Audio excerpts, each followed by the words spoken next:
The man at the center of an affair that has shaken the new state of Zimbabwe. He is Edgar Tekere, Minister for Manpower and Planning, and number 3 man in the ruling ZANU-PF party of Prime Minister Robert Mugabe. Mr Takeri, together with 7 of his bodyguards, was accused of murdering an elderly white farmer during a guerrilla-style operation.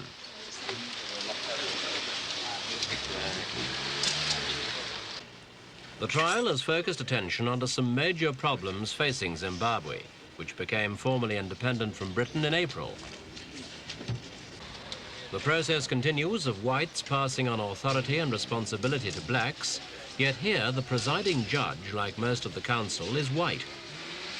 Members of the former guerrilla armies which led the independence struggle have been involved since independence in a number of incidents of violence and lawlessness, and Mr Takeri, the former guerrilla commander, has now faced such charges himself.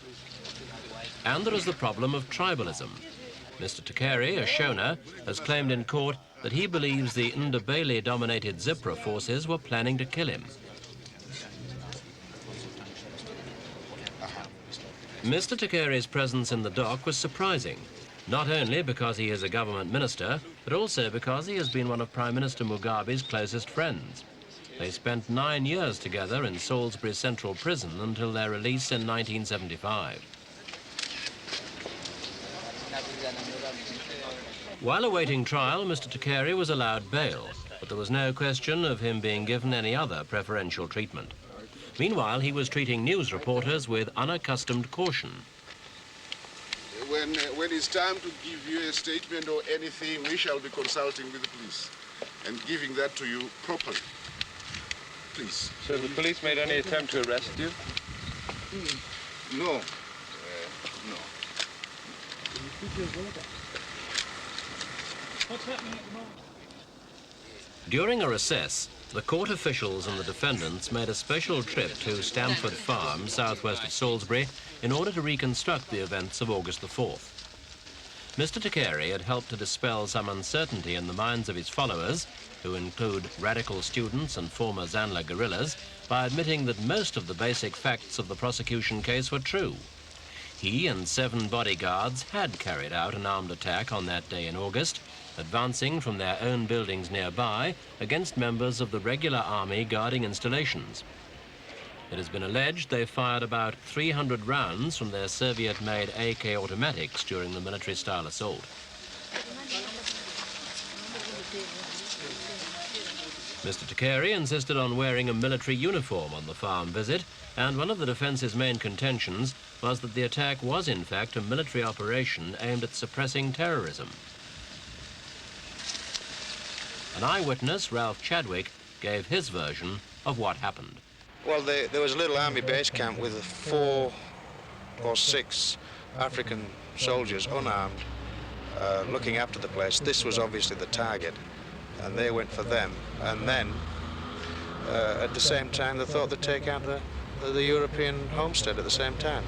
So you think the attack was directed against security force personnel who were actually based at the farm? Oh, definitely. No question about it. They were unarmed, they were a soft target, and why they picked on, went further and attacked Mr Adams, we don't know. Mr Takeri openly accepted responsibility for the attack, but denied firing the shots that killed the 68-year-old farmer, Gerald Adams. The defense claimed immunity for the defendants under an act introduced by the old Smith regime, which protects government ministers from prosecution if they are acting in good faith to suppress terrorism. Another defense claim submitted to the court was that Mr Takeri's men had been fired at the previous night by a soldier who proclaimed his allegiance to Zipra, Mr Nkomo's guerrilla group.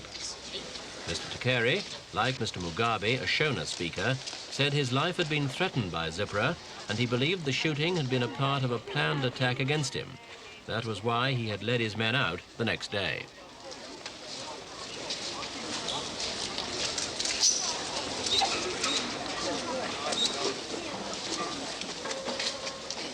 The trial alluded several times to the tribalism which some whites have warned could plunge Zimbabwe into another civil war.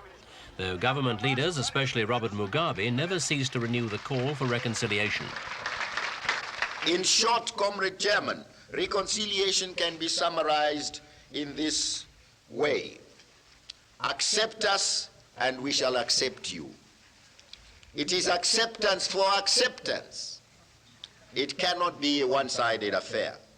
Reconciliation is thus a reciprocal exercise. Accept us as the people's rulers, and we shall accept you, provided you are obedient as the subjects of the people.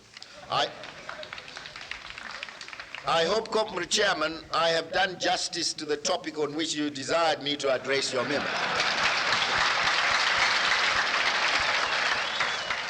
Mr Mugabe's call for reconciliation and acceptance of the new black government applies not only to the minority whites of Zimbabwe. It's also addressed to the Nkomo supporters in the Matabele region. In a spirit of reconciliation, Mugabe appointed 4 members of Nkomo's Patriotic Front Party to his cabinet, including Nkomo himself as Minister for Home Affairs. For his part, Mr Nkomo has loyally honoured the bargain. Though he dearly wanted to win the independence elections himself, he's repeatedly backed Mugabe's call for an end to inter-tribe hostility. We have people beating up people. Why must people beat each other? Why must people beat the next person? Why must you teach people to hate? This is no time to teach people to hate each other.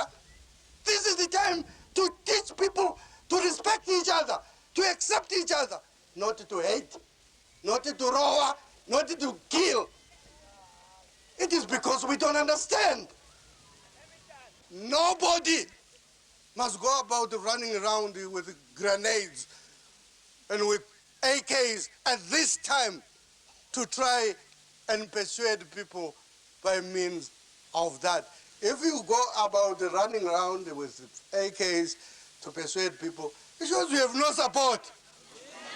If you have support, you don't do things like that.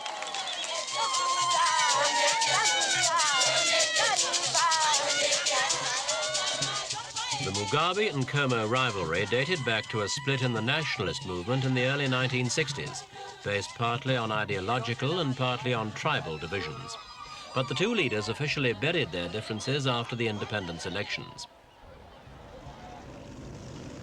In August, the principle of Zanla Zipra unity was symbolized by a solemn ceremony in honor of 2 dead guerrilla leaders, one from each guerrilla group.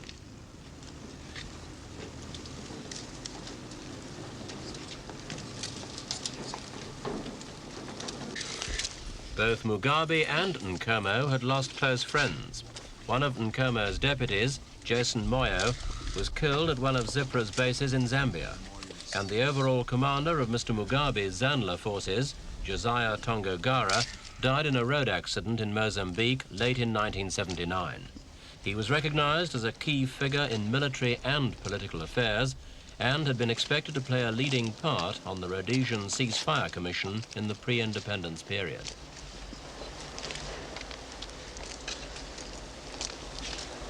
Tongogara was also respected by Zipra commanders, and he was the leading proponent of complete Patriotic Front unity. He insisted the war had not been about personalities or parties, but only about basic principles of freedom and justice. Even in death, Tongogara symbolized more than anyone the hopes for a united Zimbabwe.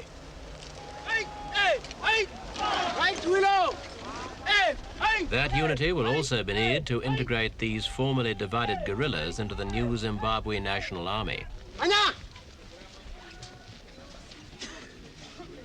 President Machel of Mozambique watched this training during his recent official visit, details of which were pushed out of the headlines by the announcement of Takeri's arrest.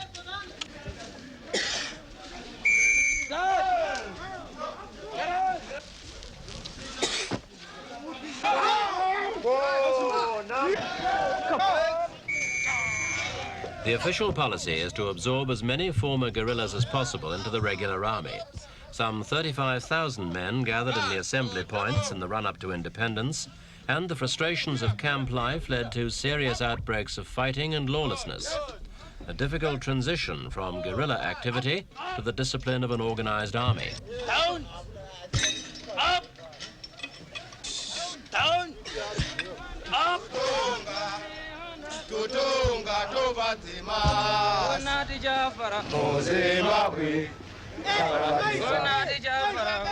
Officials say a new joint Zanla Zipra battalion is being formed every 2 weeks. This means that by the end of 1980, about 10,000 former guerrillas will have been integrated into the regular forces.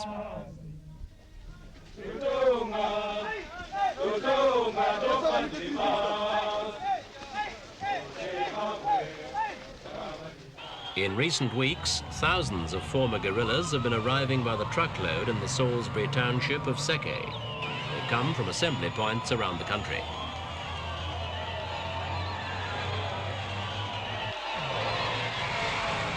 These are Zipra men, loyal to Nkomo, and like nearly all the former fighters in camps, they still carry their arms. There have been attempts to have all weapons surrendered to a central arsenal, but with little success.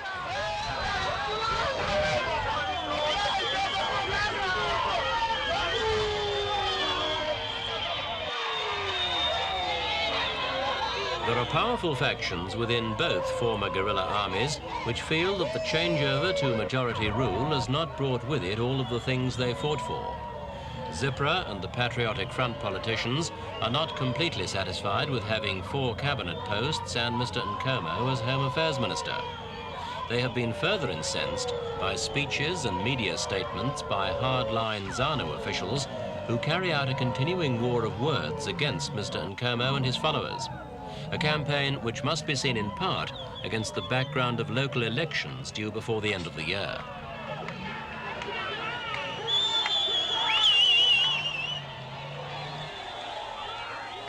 The guerrillas have now been moved into barracks near the main towns where they can live in comparative comfort and eventually be integrated into the regular army, into work on rural projects, or even back into civilian life.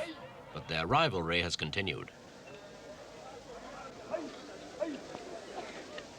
Mr Nkomo made a personal visit to the Seke barracks where 5,000 Zipra men are stationed. Amid the celebrations, he warned of the dangers that lie ahead if the 2 former guerrilla armies fail to integrate. You have been brought to this city at least to have some shelter, which you have not had for years. You come. Again, I say, unfortunately, you come as Zipra and Zanla, and the Rhodesian forces still standing on the sides. This is a tragedy.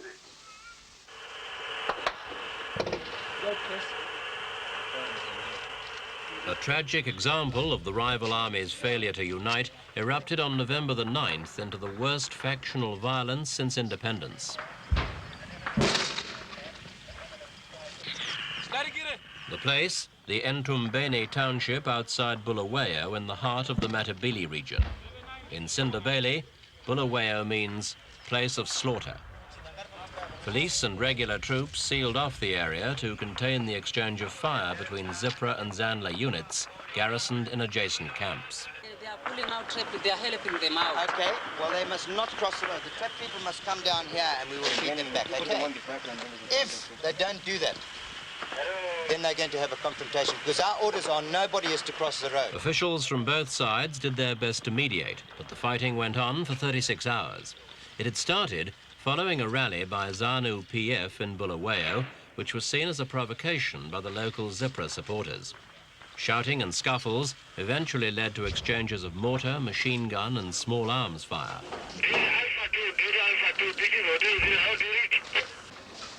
Many of the casualties were civilians caught in crossfire, while others appeared to be the victims of political assaults. The death toll climbed to over 50, with 10 times as many injured.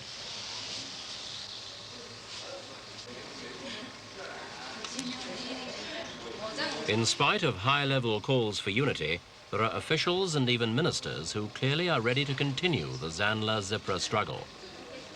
If they cannot be restrained, the chances of persuading the former guerrillas to lay down their arms are slim indeed.